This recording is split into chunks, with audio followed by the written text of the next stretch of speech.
ก็เสด็จมีรถได้พี่น้องเอ้ยก็พาเช้าพี่น้องเลยเนาะจาก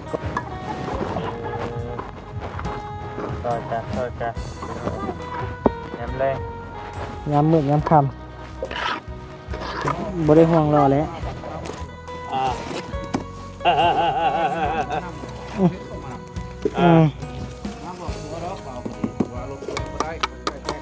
เช็ดโอ้โหพอแล้วครับโอ้เด้โอ้นี่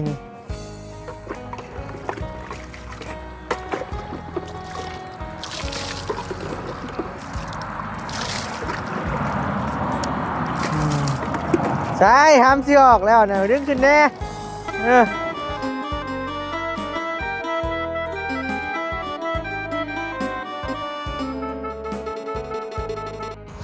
เอาพี่น้องเลยเนาะเปิดคลิปเปิดภาพมาบัดนี้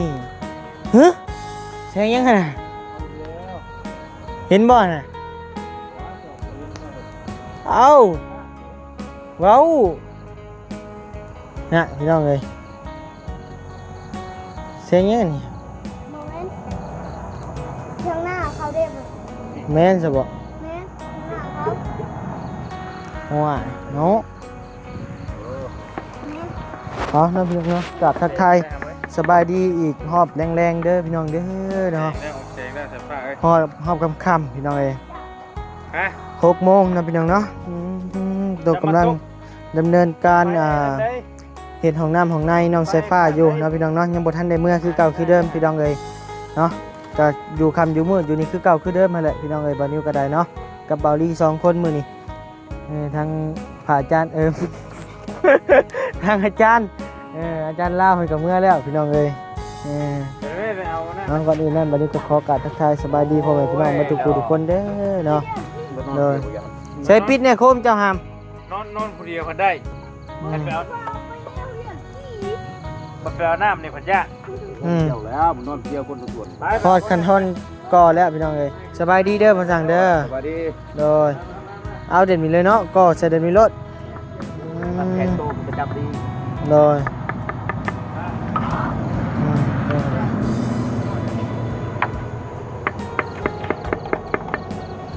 ก็เสด็จมีรถได้พี่น้องเอ้ย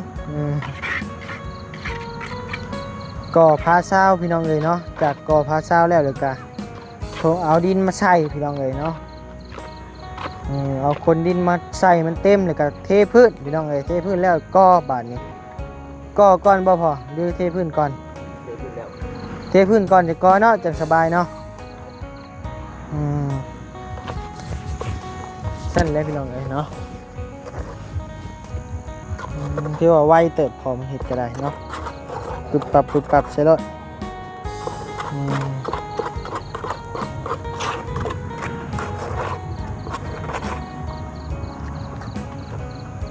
กกอันนี้เอาออกเป็นยังเนาะจักหน้าที่ของน้ำอะไรแล้วนี่แบบมันใหญ่มันจกอยู่ใช่ปะ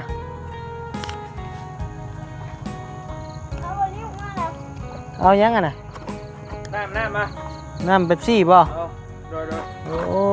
ดูพี่เด้อเพิ่มความบ้วนกันอีกเลยใช่มาให้อ้ายมาใส่มาน้ำเขียวน้ำแดงโอ้ยน้ำเขียวน้ำดำเลยนี่ครบห้ามอันนี้เจ้าเอาไว้เด้อใส่ตัวเก่าป่ะเอาไว้เป็นตัวอย่างมั้งนะเรียบร้อยเนาะเห็ดขึ้นน้ำก็ได้เรียบร้อยแล้วได้แล้วจังได้เห็ดสวัสดีเด้อพี่น้องเด้อสบายดีสวัสดียังไงแล้วจะกินไปให้สร้างกินไหม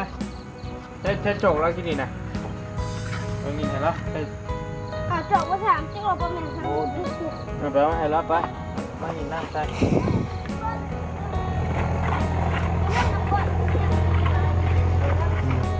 เอาไอ้แท้เจ้าแท้ไอ้โต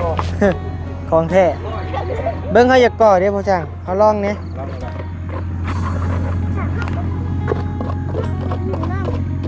โอเค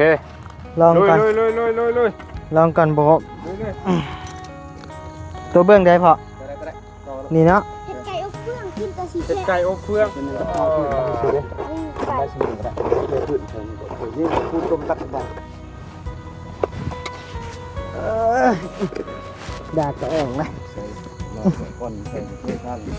มาดูเลยคุมรับเรื่อง ฮะ ยาเพื่อนบ่ยา เดี๋ยวย่างไปเลยไม่ต้องใส่ก้มดอก เพิ่งผัดโคย่าไปเอาหน้าผัดยะทำนั่งเจ้าเขียนเลย ว่ามันหย่อนลงมา เอาถุงขาดแล้วบ่น่ะพงอยู่ ตรงไหน เอ้ย ใช่โอ้ขาดจะเฮิงแล้วนี่ลิงปูเกาะ ไปไหมฮะไปไหม ช่วงฮาบอน ไปช่วงเจ้าเหรอนะ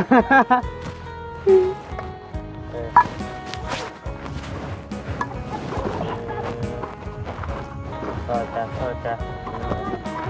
ย้ำเลย ย้ำมืดย้ำค กับไผ่นี่ล็อกเลิกกับไผ่เลิก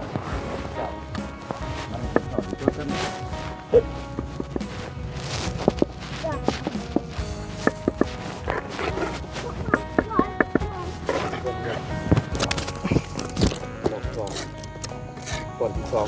รับหกขวด ำได้ว่าพอเดี๋ยวนี้ ได้ห้องขึ้นตัวไว้ โตให้มันเพียง ปรับใส่พอดีกับลูกค้าตัวสำคัญของการ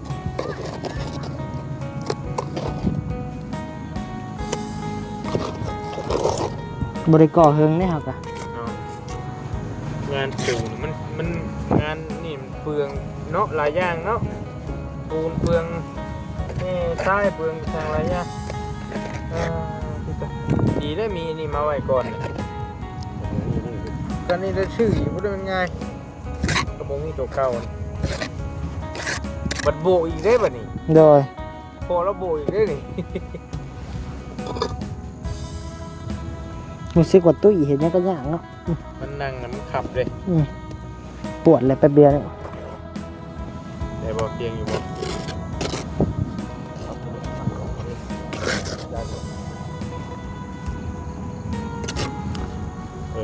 ไปแต่ก่อนเลย ได้ซองก่อนนี่ เริ่มหอบแล้ววะ มันนั่งง่ายเลย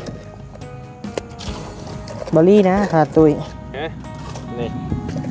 โทษตู้อยู่โทษหน้าอีกว่ะน้าบังโคม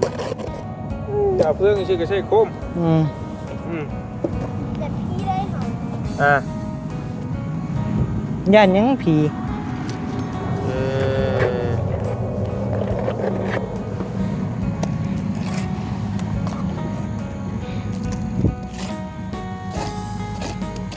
เหม็นงูเกี่ยวแมวจะแบบว่าจับแมวอยู่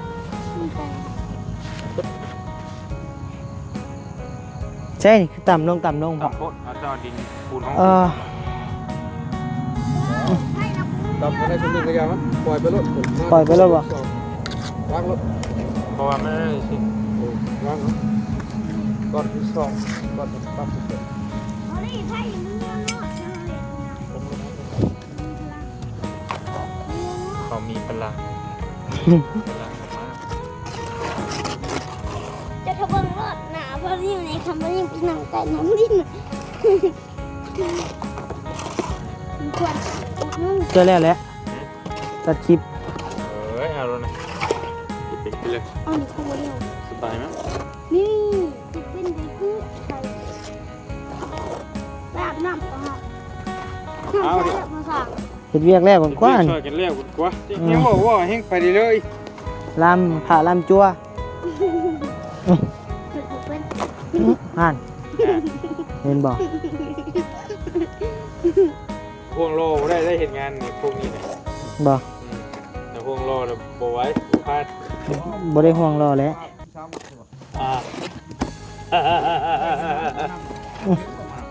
อืม น้ำบอกตัวเราเปล่าว่ารถเองไม่ได้แค่โค้ด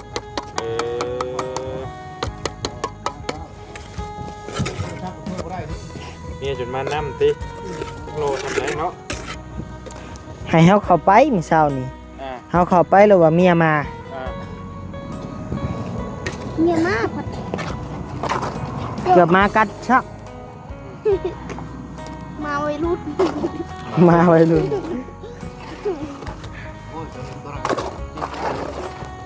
เกือบมันตายได้มาเว้นนี่ก็ได้ ว้ายจับมาคินยังบ่เศร้าอยู่งัวใส่ไหมมาดิ นี่ตัวนั้นแหละตัวนี้มันละ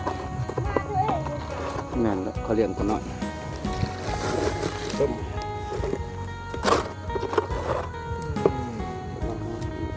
ถ้าเราไปสิเก้าที่ตัวนี่หมดให้มันติด พวกไปจังปึ๊บ ครับไป แต่ก็เลิกก็จะเห็นอยู่แล้วเห็นไว้ยุ่มลมอยู่ ใช่ นี่นะรูปลงอยู่เลยป่ะนี่บ่ได้พอไอ้บ่พลาดแล้ว เริ่มรูปแล้ว เริ่มเมื่อยเลย เริ่มเมื่อยแล้วเริ่มบ่ไหวแล้ว แปลงซะ เออเริ่มโต2-3ก้อนเนี่ยพอได้อยู่ อืมเริ่มโค้งแล้วเด้นี่ กันบอลี่นี่เริ่มแห้งชีวิตชีเบียบไปครับ เริ่มโค้งแล้วนี่กะ เออ มาอายเขาจับเองก็ได้ เดี๋ยว มา อย่าไม่ไปไหวกันเปียกๆได้ยังก็ได้โอ้ยใส่ผ้าเอ้ยไก่อบตัวนี้พักตัวนี้ไก่มามีจะโตน้ำโคกนะบ่มีได้ไหนตัวกันนะเว้ย เฮ้ยเช้ามาวันก่อนถึงเช้า ยังมีไก่แต่บ่มีชื่อมอนี่ เออไก่ไผ่ก็มาชูกันกินในหน้าเฮ้ย อืม อืม หมูละชื่อมันเพิ่นกินอยู่คุมื้อ สิบ่สโลงให้ในบ่จะขี้บ่ เออไปนะจับมาไปเฮ็ดแท้ได้นี่ อบนี่บ่ เออ เจ๊ได้เลยเห็นเนาะ โอ้ กูโคกแล้วนี่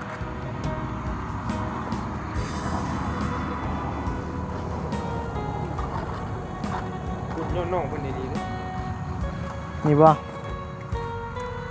เอาเตามาเลย สำได้ก็ยังบ่พอติ ต้มเท่านั้นแล้วแบบนี้ ลวกไข่ลวกไข่ มีไข่มะพร้าวนี่ โอ้ไต่ตุ่มเลยนะ อยู่บ้านนี่ เรา ก็ สิเก็บไงได้หรอ จะเข้าไปยังโลก ถกแล้วก็ไปก็ไปอยู่พ่อเพียงพี่ ก็ค่อยๆโค้งไปทางนั้นมันถึกปูนเพิ่น ใส่เกิบไรอีกเด้อฮะ ปูนแล้วเชื่อได้ฮะ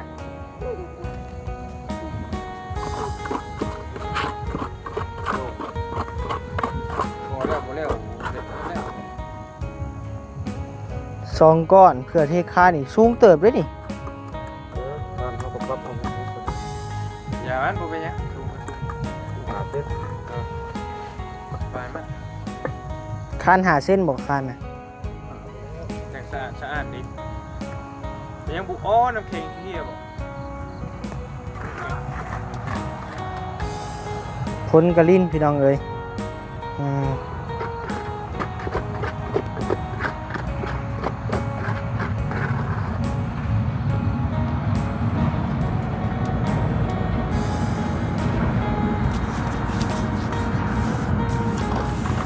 เดี๋ยวดูนี่ดูนี่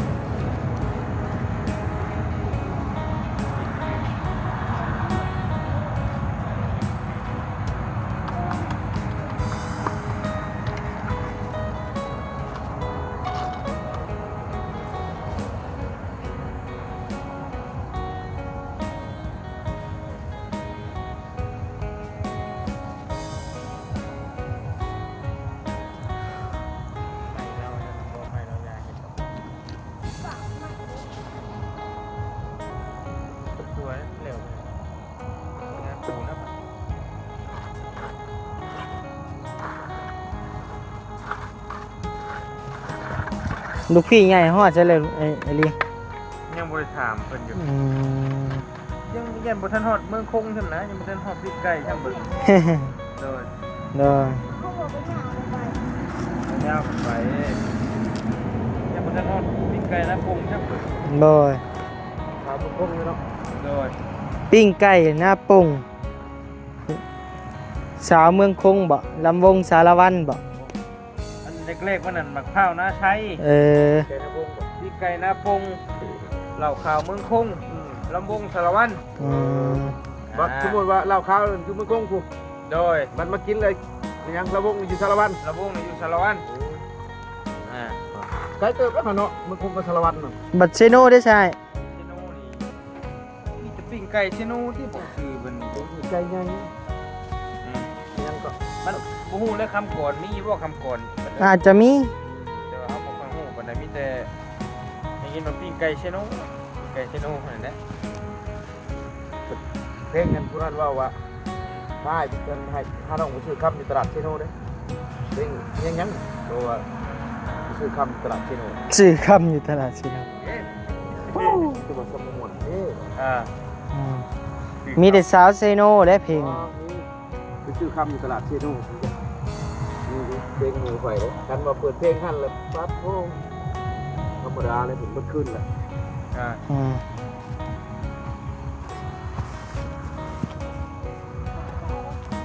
ของแท้ป่ะมันปั่นแรง บืนกอต้อบ่ กอยมันก็พูดมันขึ้นมาแล้วล่ะ พอว่าพอโจกกันบ่พอแล้วเนาะ ก็ได้น้ำนะครับเดี๋ยว เจ้าว่าจักโมงเลยเนาะอันนี้สิ7โมงนะ บ่6โมง ถ้าแต่6โมงบ่ 6โมง16นาที อืม แต่ว่ามันคือมืดไวซื่อเลย เหมาะ มันมืดฝนเลยเด้ แล้วก็ที่กอยใหม่ก่อนนี่คุณจะคืน อย่าแล้ว เสียวเลยบ่ เรื่องยังครึ่งประมาณมึง3-4 คืน คนกะลิ้นเลยนี่ จำเลย เอาเลยแต่พอได้เฮายังบ่ทันได้พาดอก ว่าจำเลยรู้ละ จัดเลยบ่ อ้อมเลยก็ได้นะอ้อมเลยก็ได้มุ้ยปัญหา อืม บ่ได้พาบ่ได้พาดูร่วมกันนี่แหละจะได้น้องนิว ก็ยันยืนนะยันผู้ชายโทรมาเขาไปดูเรื่องมือ พาเอาหากัน พอแล้วยันต้องเรื่องนะ อยู่นำกันนี่แหล้ว มาจากเมื่อแล้วแต่ว่าผู้ชายเขาไปลิงกันเด้อมัน อุ้มๆแล้วติ ปล่อยมากไม่เลี้ยงแม่ อ่า ดีใจแล้ว อ่า อืม แล้วพัดถิ่นพัดถิ่นไทยโอ้ อาชีพเท่าได้น่ะอาชีพเท่าได้น่ะพอ ร้ายแล้วเราพันเป็นไข่แล้ว เจ้าอาชีพเราเรือเราอาชีพเจ้า ปล่อยแล้วเอาให้ อืม พกไปพอแล้ววะข่อยก็จงใช่เนี่ยของเฮาก็อยู่คนเดียวเด้โอ้ตัวนี้ก็หนักเลย คิ้วเลยนี่ของเจ้านี่ใช่ฝ่าเลยอืม หุดคิ้วคุณ มาเก็บขี้เงียบบัดนี้ หุดคิ้วนะ เจ้า เอาเนาะคนตกเนาะ แล้วแต่พอแล้วแต่ มันมีมันเป็น เต้าหน่อยว่า ดอย เป็นน้องเราไหวเลย ตามสะดวกอะไรก็ต้องแล้วนี่ละแล้วไปใช้ บทเป็นลิ้นเฮงเติบเร่ง อื เนาะ ม ยันเป็นผู้ผ้าใช้โมแมนผ้านี่ละผ้าผู้คนน้อง เพิ่นเก็บขี้เงียบพี่น้องเอ้ยเก็บขี้เงียบไปเผา ผ้าด้วยผ้าห้องนี้แล้ว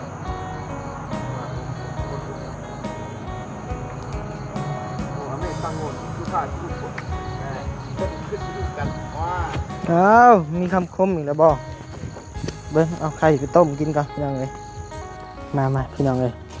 หลบไปหลบมากับหมาขามคือเก่า เห็นเลยก็สมปากพี่น้องเอ้ยมาแม่ใส่ฟ้า ไม่เข้าอยู่นะ อื้อหือ อันนี้ใช่เลยครับ อ๋อ พี่ก็เข้าพี่เถอะ เอาไปส่งพ่อเพิ่นไว้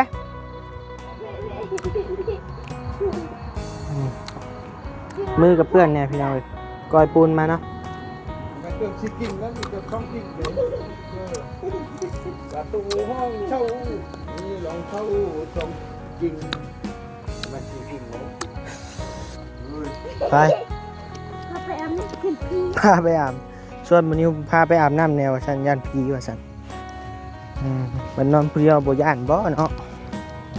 อืม ว่าเราทำใส่ลงเลยคือว่า ใช่นะแกเสือก้อนเลยอืม ส่วนมันนี้มาอาบน้ำส่งบ็อกเซอร์ไว้ใส่บ่หามอุ้ยตุ้ยเละนี่ขึ้นจากโลเลยเด้โออยู่รุมนะ ตักอาบรถกระซ้ำนี่เฮ้ยตายมึงตายทำใจอยู่ตายเฮ้ยตายมึงตาย4 มื้อไปอาบน้ำเช็ดเฮ็ดเฮ้ยหนาวดิกูใส่สบู่นี่ไหมใส่สบู่น้องมันตุ้ยได้พี่น้องเลยตุ้ยขึ้นลายอยู่ตุ้ยขึ้นลายเติบพี่น้องเลยมาเด้ ใส่หกดีหุยท้องบ่น่ะหรือว่าหมักแตงโมเริ่มแล้วมันยังจะเป็นคนทั้งลุกมันยังไทยแล้วเฮ้ยเนาะตุ้ยแล้วพี่น้องเอ้ยสายฟ้าเด็กกี้มาพ่อจะจ้อยพี่น้องเอ้ยจะจ้อยดำ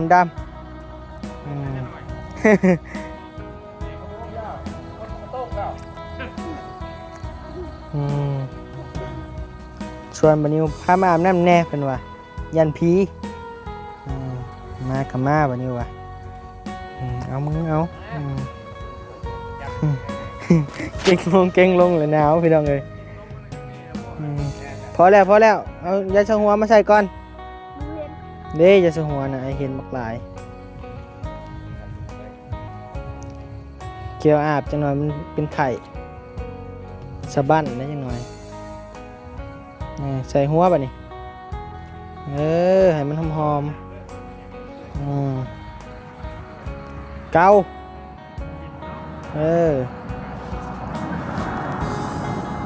ปีหน้ามาเนี่ยใส่ผ้าหนาวอ่ะ มาพอแล้วอาบโอเด้โอ้นี่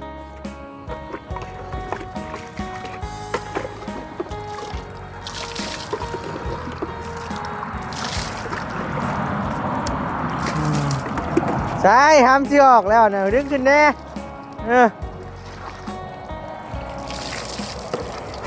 หนุ่มบริโภครอดมึงเนี่ยบอลลี่โยกให้เลยฮะ3 กิ่งได้เห็ดเนี่ยตายพอแล้วไปใส่เครื่องเสร็จโตเด้อไปแล้วพี่น้องเลยยามหนาวอาบน้ำเนาะพี่น้องเลยเนาะบันนี้วันนี้ก็จะได้จบคลิปเพียงสำนีเด้อพี่น้องเด้อเนาะขอบใจรักผู้ใหญ่ใจดีเมื่อทุกท่านที่เข้ามารับชมคลิปบ่าวนิวเมื่อทุกคนเนาะขอให้พี่น้องแจ้งสว่างที่พันดอนมาโดยเอานะพี่น้องเนาะอยู่ดีไม่แห้งความเจ็บบ่ให้ได้ความขาดบ่มี